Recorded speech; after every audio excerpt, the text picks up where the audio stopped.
Hello guys, good evening. So guys, ये vision के current affairs के अक्टूबर मंथ की मैगज़ीन है। तो गाइस आपको पता ही है, मैंने पहले भी स्टार्ट किया लेकिन कंप्लीट नहीं किया, तो सॉरी फॉर दैट। एक्चुअली क्या हुआ था यार, आपको पता ही है अक्टूबर में प्रीलिम्स एग्ज़ाम था। उसके बाद क्या हुआ, अगस्त की मैगज़ीन उस वक्त उस ख़त्म होने से पहले सितंबर की मैगज़ीन आ गई, तो मैं दोनों को इकट्ठा कराने की वजह से ना एक भी नहीं करा पाई। तो इसलिए क्या है, मैंने अक्टूबर के साथ ही स्टार्ट कर दिया, तो एटलीस्ट एक मंथ में अक्टूबर की मैगज़ीन ख़त्म हो जाएगी। एटलीस्ट ट्राई मैं पूरी करूँगी, ठीक है। तो चलिए हम देख लेते हैं, आप देख सकते हो टॉपिक्स इसमें। पॉलिटी एंड कॉन्स्टिट्यूशन आज स्टार्ट करेंगे हम। सबसे पहला जो टॉपिक है, इलेक्शन ड्यूरिंग कोविड टाइम। आपको पता है किस तरह से बिहार के इलेक्शन हुए during the corona pandemic. Data governance quality index, ये हमने सब पढ़ा था, ठीक है। तो आप देख सकते हो, सभी हम कवर करेंगे। बनिए रहना यार मेरे साथ, मतलब कि देखो यार, लाइक करते हो, कमेंट करते हो, तो मतलब कि मेरे को अच्छा लगता है। बस आपकी मतलब आप समझ रहे हो। तो चलिए हम स्टार्ट करते हैं। First topic, elections during the Covid time, ठीक है। तो क्या अभी क्या है, सेवरल मतलब कि इंक्लूडिंग इंडिया क्या है, डिफरेंट कंट्रीज़ ने क्या सक्सेसफुली कोविड पेंडेमिक के ड्यूरिंग पोल्स को कंडक्ट किया है और सेवरल सेफ्टी मेजर्स को लेके किया है, ठीक है। अब आप देख सकते हो बिहार इलेक्शन के वक्त जो हमारी इलेक्शन कमीशन ऑफ इंडिया, उन्होंने क्या मेजर्स थे जो अनाउंस किए। तो गाइस ये हमने ऑलरेडी सब डिस्कस किया हुआ डेली करंट अफेयर्स में। ऐसा कोई टॉपिक नहीं है जो हमने डेली करंट अफेयर्स में डिस्कस नहीं किया या कोई न्यू हम टॉपिक कर रहे हैं। ये है कि बस थोड़ा सा कॉम्प्रिहेंसिव मैनर में है और कुछ नहीं है। देखो सबसे पहले ये आपको बताया था मैंने कि कोविड-19 के जो पेशेंट्स हैं उनको भी अलाउड किया कि आप भी क्या कर सकते हो, वोट कर सकते हो, लेकिन उनके लिए क्या किया है, मतलब कि उनके लिए जो टाइमिंग है वो अलग कर दिया है। जैसे वोटिंग टाइम को एक्सटेंड कर दिया 1 घंटा। इसके अलावा मैंने आपसे डिस्कस भी किया था कि जो पर वो जो नंबर ऑफ वोटर्स है वो 1500 अलाउड होते थे, लेकिन जो ड्यूरिंग कोविड पैंडेमिक है 1000 पर्सन्स को इसमें अलाउ कर दिया, सो दैट का जो सोशल डिस्टेंसिंग के नॉर्म्स है उनको फॉलो किया जाए। इसके अलावा ये भी आपको बताया था जो पोस्टल बैलेट फैसिलिटी है वो प्रोवाइड किया गया, जैसे सीनियर सिटीजन्स वगैरह के लिए जहाँ पे रिक्वायर्ड है या फिर जहाँ पे रिक्वेस्ट किया गया तो इसको प्रोवाइड करवाया गया। इसके अलावा क्या है, नॉमिनेशन जो फॉर्म्स थे वो इस पर ऑनलाइन अवेलेबल कराए गए अपार्ट फ्रॉम ऑफलाइन। इसके अलावा क्या है, जो डोर टू डोर कैंपेनिंग है उस पर रेस्ट्रिक्शन लगाई गई, या फिर अगर किसी ने की भी है डोर टू डोर कैंपेनिंग तो उसमें क्या ओनली जो 5 मेंबर्स हैं वही अलाउड थे कि डोर टू डोर कैंपेनिंग में सिर्फ 5 मेंबर्स ही हो सकते हैं, including the candidate will be allowed for door to door campaign, ठीक है। अब देखो हम इसमें कुछ और कंट्रीज़ का भी देख सकते हैं जिन्होंने कोविड के ड्यूरिंग के इलेक्शंस कंडक्ट कराए हैं। जैसे न्यूजीलैंड में क्या है, कुछ और वोटिंग अरेंजमेंट्स को स्टार्ट किया गया, अल्टरनेटिव वोटिंग अरेंजमेंट को स्टार्ट किया। इसमें क्या किया, जब वोटिंग है ऑनलाइन वोटिंग स्टार्ट करिए, ऑनलाइन सर्विस हो सके, ऑनलाइन सर्विस। लेकिन देखो गाइस क्या है ना, न्यूजीलैंड की पॉपुलेशन भी तो कितनी कम है ना, 50 लाख है। तो आप सोच सकते हो, तो जहाँ पे ये चीज़ फिजिबल है तो वहाँ हो सकते हैं, इंडिया में ऑनलाइन वोटिंग नहीं हो सकती, ठीक है। तो इसमें क्या, वहाँ पे ऑनलाइन सर्विस दी गई वोटिंग के लिए। इसके अलावा क्या, इनकी जो phonic dictation voting services provide हुई। इसके अलावा जो प्रॉक्सी वोटिंग है या फिर पोस्टल वोटिंग है इनको ऑफर किया गया। साथ में जो मोबाइल बॉलेट बॉक्सेज हैं इनके भी यूज़ को एक्सप्लेन किया गया। अब हम जरा देख लेते हैं साउथ कोरिया। साउथ कोरिया में भी क्या, जो कोविड पेशेंट्स हैं इनके लिए स्पेशल पोलिंग स्टेशंस मतलब कि एस्टेब्लिश किए गए। पोस्टल वोटिंग या अर्ली वोटिंग ये सब क्या है, इनको सुविधा ये दी गई, ठीक है। साथ में जो political agreements on electoral calendar and procedures, ये सब क्या है, साउथ कोरिया में हमने देख लिया। अब हम जरा अपने इंडिया का ही देख लेते हैं। कोविड-19 एंड इलेक्शन। देखो सबसे पहले क्या है, कोविड-19 का पेंडेमिक का जो असर है वो हर एक चीज़ पे पड़ा है। सबसे ज़्यादा इकोनॉमिकली पड़ा है, लेकिन वोटिंग भी एक तरह का इफेक्ट पड़ा है। One of the cost cutting effect जो कोविड-19 का पेंडेमिक का देखने को मिला है वो इलेक्शन को कंडक्ट कराने में किया है, मतलब कि पड़ा है। कुछ कंट्रीज़ हैं जिन्होंने काफ़ी मतलब कि कुछ मेजर्स लेके क्या है, इलेक्शंस को हेल्ड किए हैं, ठीक है, जो आप देख लेते हैं। हाउएवर कोविड-19 के वक्त भी काफ़ी चैलेंजेस थे, लेकिन इलेक्शन को पोस्टपोन करना एक एप्रोप्रिएट ऑप्शन नहीं था। फिर भी हमने कुछ रिस्क से और इसको कंडक्ट करवाया। क्या क्या रिस्क, जैसे पॉलिटिकल रिस्क। तो गाइस अगर हम इलेक्शन को पोस्टपोन करते रहेंगे तो इससे क्या, जो लेवल प्लेइंग फील्ड है वो कहीं ना कहीं डिस्टर्ब होता है, और जो अपोजिशन जो चाहता है, अपोजिशन की जो पोजीशन है वो भी कहीं ना कहीं अंडरमाइन होता है, ठीक है। और जो मतलब कि पार्टी अभी किस में है, पावर में है, वो कहीं ना कहीं जो उसकी मोनोपोली है वो इंक्रीज होती है। इसके अलावा अगर रेपुटेशनल रिस्क होता है, देखो आपको पता है हर एक ऑर्गेनाइजेशन है उसका एक जो रेपुटेशन होता है, ठीक है। तो और हमारा जो लोग हैं, हमारी जो पब्लिक है, उनका डेमोक्रेटिक प्रोसेस पे क्या है, एक ट्रस्ट है। तो अगर ये भी कहीं ना कहीं क्या होता है, ये इस पे भी जो पब्लिक का जो ट्रस्ट है वो भी कहीं ना कहीं हैम्पर होता है in democratic processes and institutions. अब फाइनेंशियल रिस्क देखा जाए तो गाइस आपको पता है हर एक मतलब कि पार्टी को जो भी होता है, मतलब बजट एलोकेट होता है। तो अब क्या है, जब 5 साल किसी पार्टी के पूरे हो जाते हैं तो जो भी उसका जो मनी होती है उसको हम क्या करते हैं, वो रिकवर करते हैं। तो अगर आप डिले करते रहोगे, पोस्टपोन करते रहोगे, तो वो जो मनी जो इन्वेस्ट है वो उसको आप रिकवर नहीं कर सकोगे, ठीक है। तो बजटरी इंप्लीकेशन होगा, जैसे money invested can not be recover. इसके अलावा ऑपरेशनल रिस्क होगा, मतलब कि यार अल्टरनेटिव डेट अगर आप कोई रखते भी हो, मतलब कि तो आपका जो पार्टी जो फेवर में है ऑफकोर्स उसको तो उसका टर्म एक्सटेंशन करोगे, तो कभी कभी क्या जो अल्टरनेटिव डेट्स हैं वो फिजिबल नहीं होती because of other example extension of term, other events, decisions क्या कुछ भी उनको लीगली चैलेंज भी हो सकते हैं। ठीक है, अब कोविड के टाइम में क्या चैलेंजेस हमें फेस किए गए हैं ड्यूरिंग द इलेक्शन। देखो सबसे पहले कैंपेनिंग, देखो लार्ज रैलीज हम नहीं बना सकते थे क्योंकि ऑफकोर्स वायरस का ट्रांसमिशन हो सकता था, तो वर्चुअल कैंपेनिंग से ही हमने काम चलाया है। वर्चुअल कैंपेनिंग जैसे सोशल मीडिया के थ्रू, प्रिंट मीडिया के थ्रू, रेडियो के थ्रू ही इसकी सफिशिएंट है। इससे क्या कहीं ना कहीं जो कैंपेनिंग कॉस्ट है वो बढ़ी है। अब कैंपेनिंग की कॉस्ट बढ़ने की वजह से क्या है, जो पुअर कैंडिडेट है अगर वो पार्टिसिपेट करना चाहता है वो कहीं ना कहीं इस प्रोसेस से ऑटोमेटिकली एक्सक्लूड हो गया। इसके अलावा ये जो वर्चुअल कैंपेनिंग है ये मोस्टली जो फेवर में था, किसके फेवर में था, हु हैव जो इकोनॉमिकली स्ट्रॉन्ग है, जो फाइनेंशियली स्ट्रॉन्ग है, या फिर जो टेक्नोलॉजिकली क्या स्ट्रॉन्ग है। ठीक है, इसके अलावा जो पोलिंग स्टेशन है ऑफ कोर्स इसमें क्या है, जो वर्कर्स जो पोलिंग स्टेशन पे, क्योंकि हमने क्या किया पर बूथ पे जो 1500 वोटर्स थे उनको रिड्यूस करके 1000 कर दिया है, तो ऑफ कोर्स इससे जो पोलिंग स्टेशन है वो इंक्रीज़ होंगे, तो वर्कर जो मैन पावर है वो भी इंक्रीज़ होगी, तो वर्कर्स को ढूंढना वो बहुत डिफिकल्ट रहा है, और साथ में उनको प्रोटेक्टिव गियर देना, सैनिटाइज़र प्रोवाइड करना, इतना लार्ज स्केल पे तो ये सब एक डिफ़िकल्ट प्रोसीजर था। इसके अलावा क्या जो इलेक्टोरल जो मैनेजमेंट बॉडीज़ है इनका प्रिपेयर्डनेस में, देखो इलेक्शन जो प्रिपेयर कर रही हैं वो बहुत ज़्यादा डिफिकल्ट हो जाता है, क्योंकि मूवमेंट और जो कॉन्टैक्ट होता है वो आपको कंस्ट्रेंट होता है, आपको पता है कोविड-19 चल रहा है तो आपकी मूवमेंट और जो आपको कॉन्टैक्ट है वो कंस्ट्रेंट है।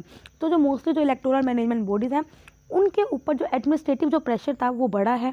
ठीक है, जो लॉजिस्टिक वर्क है वो बड़ा है, विच वॉज ऑफकोर्स जो नेसेसरी था to hold election during the कोविड-19 pandemic.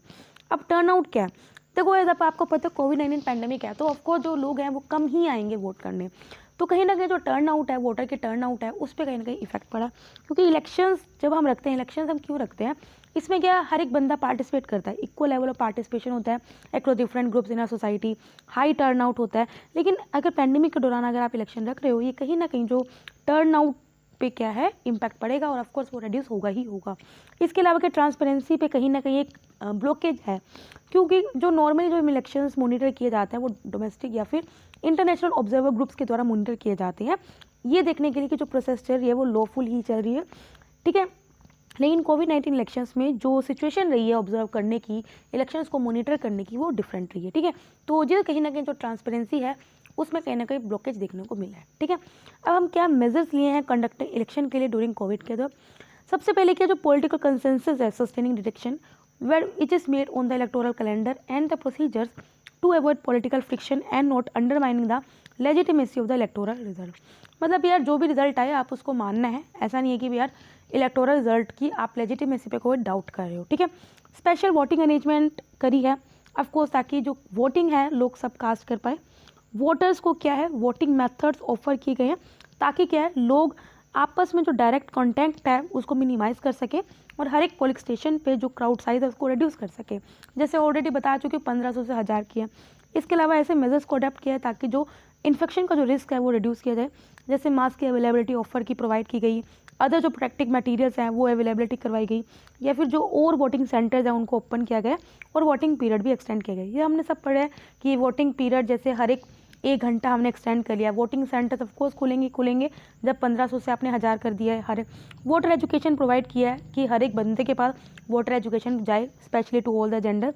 It is most important to understand कि how women access information during the pandemic, और ताकि हम वोटर एजुकेशन सबको प्रोवाइड करवा सकें ताकि all have the equal access to information. ठीक है, सो गाइस आई होप आपको ये समझ में आया होगा।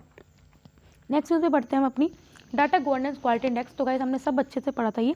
अभी क्या जो डिपार्टमेंट ऑफ फर्टिलाइजर जो किसके अंडर है, ministry of chemical and fertilizers को, वो रैंक सेकंड आया अमंग द 16, मतलब 16 मिनिस्ट्रीज़ को रैंक किया गया था, और साथ में 65 डिफरेंट मिनिस्ट्रीज और डिपार्टमेंट को रैंक किया गया था। तो उसमें जो डिपार्टमेंट ऑफ फर्टिलाइजर्स का जो रैंक है वो सेकेंड है, और मिनिस्ट्रीज़ में डिपार्टमेंट्स में जो उसका रैंक है वो थर्ड है on data governance quality index. अब भाई ये डाटा गवर्नेंस क्वालिटी इंडेक्स होता क्या है, देखो जो डाटा गवर्नेंस क्वालिटी इंडेक्स है वो डिफरेंट मिनिस्ट्रीज और डिफरेंट डिपार्टमेंट्स की परफॉर्मेंस को मेजर करता है कि कौन जो सेंट्रल स्कीम्स हैं या जो सेंट्रल स्पॉन्सर्ड स्कीम्स हैं, कौन जो डिपार्टमेंट है या जो डिफरेंट मिनिस्ट्रीज हैं उनको कितने अच्छे वे में इंप्लीमेंट कर रही हैं। जो जितना अच्छा इंप्लीमेंट कर रहा है तो इसका मतलब उसका रैंक अच्छा आएगा। इसका मतलब जो डिपार्टमेंट ऑफ फर्टिलाइजर्स है इसने अच्छे से इंप्लीमेंट किया है, इसलिए जो इसका रैंक है वो अच्छा है। ये कंडक्ट किया जाता है किसके द्वारा, ये आपको पता होना चाहिए, ये बहुत ज़्यादा इंपॉर्टेंट हो जाता है। Development monitoring and evaluation office के द्वारा, जो नीति आयोग के अंडर है। इसका ऑब्जेक्टिव यही है कि हम इसमें ये चेक करते हैं कि जो डिफरेंट मिनिस्ट्रीज हैं या जो डिफरेंट डिपार्टमेंट्स हैं वो अपने डाटा को कितना प्रिपेयर रखते हैं, कितना रेडी रखते हैं, सो दैट हम उस डाटा को मतलब कि यूटिलाइज कर सकें और एक हेल्दी कंपटीशन हर एक मिनिस्ट्रीज़ के बीच में बना रहे। ठीक है, अगर यार कंपटीशन नहीं होगा तो कोई भी एक अच्छा काम नहीं करना पाएगा ना, क्योंकि अगर एक ही मोनोपोली रहेगी तो वो क्या है, अगर सपोज करो आपके पास ऑप्शन ही ना होगा, सिर्फ एक ही जीन्स होगी तो आप एक ही जीन्स पहनोगे, लेकिन आपके डिफरेंट ब्रांड की जीन्स है तो क्या है, उन डिफरेंट ब्रांड्स में भी कंपटीशन है कि हाँ यार मेरा माल बिके, तो वो अच्छे से अच्छा इंप्रूव करते हैं।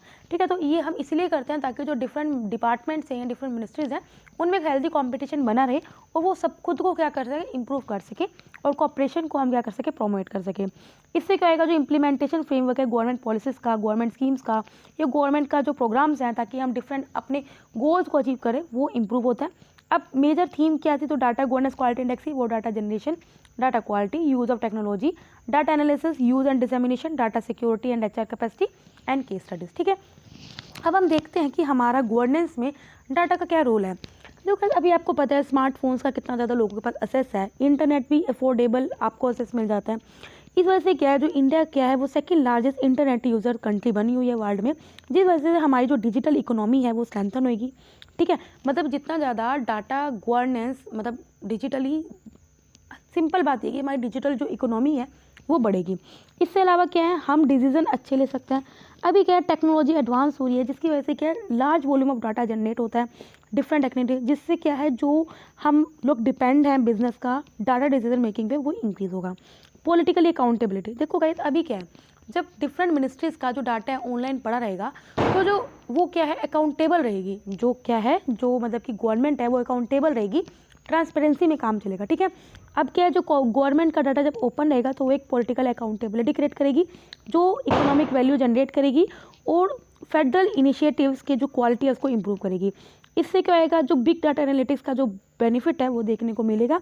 इससे हम क्या कर सकते हैं, जो गवर्नमेंट के जो प्रोग्राम्स हैं उनको इस तरह से हम ट्रांसफॉर्म कर सकते हैं और सिटीजन्स को एम्पावर कर सकते हैं कि वो ट्रांसपेरेंसी रहेगी and enabling the participation of all the stock holder. इसके अलावा क्या हम सिटीजन्स को एम्पावर करेंगे, क्योंकि यार जब से देखा गया, जब से हमने डिजिटल इंडिया प्रोग्राम को लॉन्च किया है तो कंट्री में बहुत ज़्यादा डिजिटल इंफ्रास्ट्रक्चर और डिफरेंट डिजिटल इनिशिएटिव्स में इंक्रीज देखने को मिला है, जिसकी वजह से जो ई गवर्नेंस पॉलिसीज़ हैं मतलब वो बड़ी हैं और ऑफ कोर्स हम सिटीजन्स को डिजिटली एम्पावर कर रहे हैं। अभी क्या है, अब डायरेक्ट बेनिफिट ट्रांसफ़र, आप सबको पता है कि जो डिफरेंट सब्सिडीज़ हैं अब गवर्नमेंट क्या करती है, डायरेक्ट बेनिफिट ट्रांसफ़र कर देती है, मतलब कि जो कैश है वो डायरेक्ट फार्मर के या किसी भी बेनिफिशियरी के अकाउंट में भेज सकते हैं।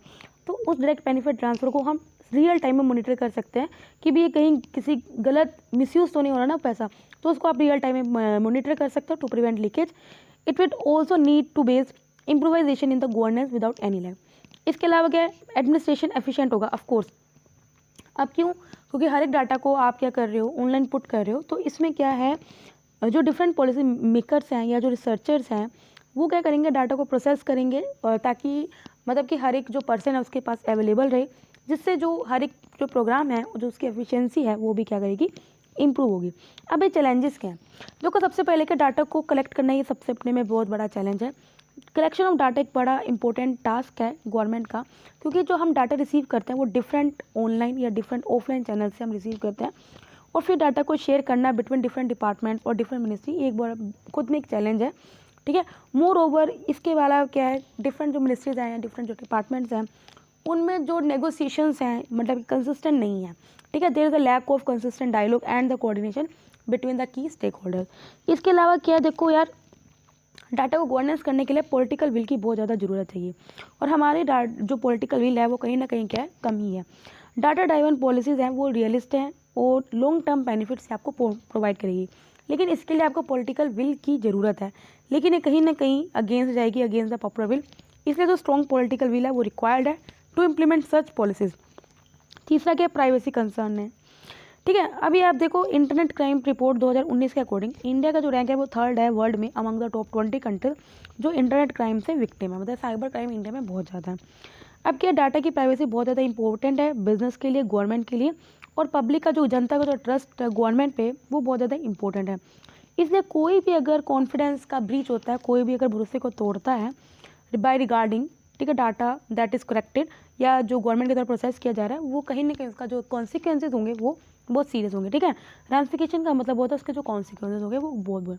फंडिंग एंड इनोवेशन, देखो इसमें सबसे पहले यही है क्या कि जो पर्सनल डाटा का जो असेस हो रहा है वो बहुत इमीडिएटली क्या इंक्रीज हो ही जा रहा है। स्काई रॉकेटेड का मतलब क्या है, किसी चीज़ का सडन इंक्रीज होना। तो वाइल जो पर्सनल डाटा का जो असेस है वो इंक्रीज हो रहा है, तो हमें क्या है जो फंड ज़्यादा से ज़्यादा हमें किस में देना चाहिए, डाटा गवर्नेंस की जो रिसर्च फील्ड है उसमें सबसे ज़्यादा हमें फंडिंग करनी चाहिए गवर्नमेंट को। इससे हमारे इंडिया में के जो रिसर्च की जो ओरिजिनल जो रिसर्च है उसमें कहीं ना कहीं लैग देखने को मिल रहा है। तो हमें क्या करना चाहिए, इस तरह से फंडिंग जो है ज़्यादा से ज़्यादा यूटिलाइज करना चाहिए toward the research in data governance. ठीक है, आई होप आपको सब समझ में आ रहा होगा। अब हम देखते हैं कि हमारा यूटिलिटी क्या है डाटा की, what is the utility of data in governance in India. देखो कुछ ऐसे डाटा प्रोजेक्ट्स हैं जिसको हमें क्या करना चाहिए, that seek to improve delivery of government services, private sector opportunities को बूस्ट करते हैं, वाइल हमारे साथ में स्टेट लॉ इन्फोर्समेंट और सर्विलियंस पावर्स हैं उनको भी एनहेंस करते हैं। अब देखो, आप देख सकते हो काफ़ी प्रोजेक्ट्स हैं जो डाटा प्रोजेक्ट्स हैं। UIDAI जो आपका आधार का है, जो आपका आधार कलेक्ट करती है, तो जो UIDAI है, देखो सबसे पहले आपको पता होना चाहिए स्टैट्यूटरी बॉडी है। ये इतने सभी जो भी आधार कार्ड होल्डर्स हैं उनके बायोमेट्रिक और डेमोग्राफिक डिटेल को स्टोर किया गया। इसके अलावा जो नेशनल इंटेलिजेंस ग्रिड है, ये जब कब आई थी, जब 26/11 की जो मुंबई अटैक्स हुई थे तो उसके बाद ही बनी थी।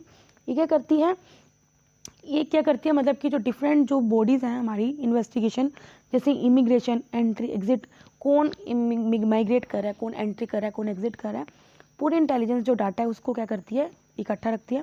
इसके अलावा जो inter operable criminal justice system है, ये इसलिए लॉन्च हुआ था ताकि हम क्या कर सकें, हमारी कंट्री के जितने भी courts, police station, prosecution, forensic science laboratories, jails, इन सबको हम क्या कर सकें, इंटीग्रेट कर सकें।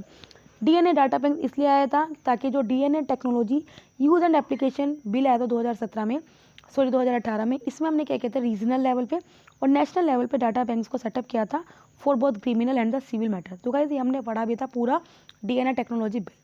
इसके अलावा जो big data and associated analytics है वो भी डिफरेंट एरियाज में काफ़ी बेनिफिशियल है, स्पेशली वो प्रॉब्लम सॉल्व करने में, that is traffic problems cities में, उनको सॉल्व करने में, targeting health care delivery, efficient supply chain management, preventive steps और एनवायरनमेंट प्रोटेक्शन एक्सेट्रा। ठीक है, अब हम ये देखते हैं कि हम आगे क्या कर सकते हैं, what is the way ahead. देखो सबसे पहले हमने क्या करना है, ओपन डाटा पॉलिसी। अगर गवर्नमेंट क्या करती है, अपने डाटा को शेयर करती है, अगर गवर्नमेंट ऑर्गेनाइजेशन हैं अपने डाटा को शेयर करते हैं, तो इसमें क्या हम अच्छे डिसीजन ले सकते हैं, we can make good decision. ठीक है, शेयरिंग और मॉनिटर करना डाटा कलेक्ट को, ये हमें एक क्या करेगा, डेमोक्रेटिक। देखो आपको पता है डेमोक्रेसी का मतलब क्या है कि आप अपने डिसीजन को ले सकते हो। ठीक है, तो अगर आप डाटा को शेयर करते हो या मॉनिटर करते हो, इससे क्या जो आप प्रोसेस उसको डेमोक्रेटिक बनाओगे, कॉस्ट इफेक्टिव बनाओगे। इसके अलावा क्या कैपेसिटी बिल्डिंग करनी है हमें, जो टेक्नोलॉजी कंपनीज है, जो स्टार्टअप्स हैं, जो आपको डाटा एनालिटिक्स में सॉल्यूशन ऑफर करते हैं, ताकि हम क्या कर सकते हैं, जो मैसिव कॉम्प्लेक्स डाटा, उनकी जो प्रॉब्लम्स हैं उन्हें सॉल्व कर सकते हैं। ठीक है, ये हम ऑलरेडी बात कर चुके हैं कि हमें डाटा गवर्नेंस में जो रिसर्च है उसको क्या करना है, ज़्यादा से ज़्यादा फंड करना है ताकि हम ज़्यादा ज़्यादा इनोवेट कर सकें। इवन कि हमें रिसर्च को अपनी प्रायोरिटी लिस्ट में रखना है ताकि हम गवर्नमेंट का ज़्यादा ज़्यादा फंड करें इन डाटा गवर्नेंस रिसर्च। ठीक है, a structure mechanism should be establish for financial contribution of industries in the research field, also government should funding of research in priority. इसके अलावा क्या, लेजिस्लेटिव रिफॉर्म। देखो जो भी डाटा कलेक्ट किया जाता है डिफरेंट एंटिटीज़ के द्वारा, डिफरेंट ऑर्गेनाइजेशन के द्वारा ये प्रोसेस किया जाता है या फिर डिफरेंट फॉर्म्स में उनको स्प्रेड किया जाता है, डिसमिनेट किया जाता है, तो इस प्रोसेस के दौरान ऐसा होना चाहिए कि कोई भी इन्फॉर्मेशन मतलब आप डिस्टोर्ट ना करो, ख़राब ना करो, डिस्क्लोज ना करो, या फिर जो अप्रोप्रिएट ना हो, चुराओ मत। मतलब सिंपल यही है कि जो भी डाटा का शेयरिंग हो रहा है या प्रोसेसिंग हो रहा है वो एक स्पेसिफाइड रूल्स और गाइडलाइंस के अंडर हो। एक डाटा प्रोटेक्शन बिल भी प्रपोज किया था किसने, क्रिस गोपाल कृष्णा कमेटी ने, उन्होंने यही बोला था कि किस तरह से हम डाटा को क्या कर सकते हैं, शेयर कर सकते हैं। और जो डाटा प्रोटेक्शन और जो प्राइवेसी रेगुलेशंस हैं, हमें जो भी डाटा का जो प्रोटेक्शन है उनकी जो गाइडलाइंस हैं वो हमें जो यूरोपियन यूनियन की जनरल डाटा प्रोटेक्शन रेगुलेशन है उसके अकॉर्डिंग क्या करना चाहिए, इंप्लीमेंट करना चाहिए। कंक्लूजन हम यही बोलते हैं कि क्वालिटी डाटा को हमें राइट टाइम पर एनालाइज करना चाहिए, which can be critical for programmatic decision making, efficient delivery करनी चाहिए स्कीम्स की। ठीक है, बिग डाटा का बिग इम्पैक्ट हो सकता है ओनली अगर हम मैसिव स्केल पे उसे यूज़ कर सकें by government for delivery of public goods and the services. ठीक है, सो गाइस यहाँ आज यही रखते हैं, कल से हम इंटीग्रेटिव पैक शुरू करते हैं।